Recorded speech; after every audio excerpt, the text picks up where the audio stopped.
Hello viewers, সবাই কেমন আছেন? আশা করি সকলে ভালো রয়েছেন। আজকের ভিডিওর মূল টপিকটি হচ্ছে যেসব চাষি ভাইয়েরা গোট জাতীয় অর্থাৎ লাউ জাতীয় যে ফসলগুলো করে থাকেন তাদের সবথেকে বড় সমস্যার সম্মুখীন হতে হয়। ফল সেট হয় না, ফল পচে যায়। তা এই সমস্যার সমাধানের জন্য যে পদ্ধতিটা আপনারা অবলম্বন করবেন, আজকে আমি সেই পদ্ধতিটা আপনাদের মাঝে শেয়ার করব। আপনাদেরকে কুমড়া জাতীয় যে ফসল রয়েছে অর্থাৎ কুমড়া ফসলে কিভাবে আপনারা হাত পরাগায়ন করবেন। তো মানে আপনাদের সামনে যে ফুলটি রয়েছে এটি হচ্ছে পুরুষ ফুল। অবশ্যই আপনারা যখন হাত পরাগায়ন করবেন, কুয়াশা যখন কেটে যাবে তখন কুয়াশা কাটার পর সকালে 7টা থেকে 9টার মধ্যে যে সময়টি রয়েছে সে সময় এই হাত পরাগায়ন সবথেকে উত্তম সময়।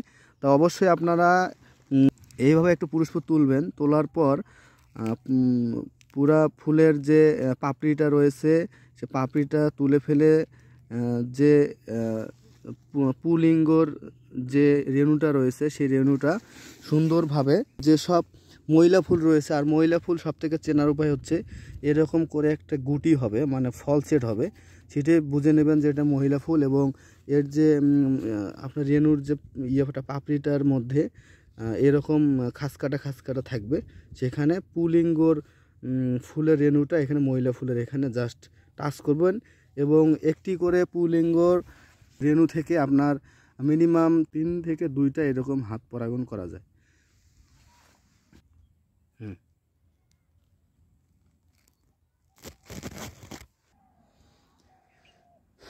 তো দর্শক, এরকম ভিডিও পেতে অবশ্যই আমাদের চ্যানেলটির পাশে থাকবেন।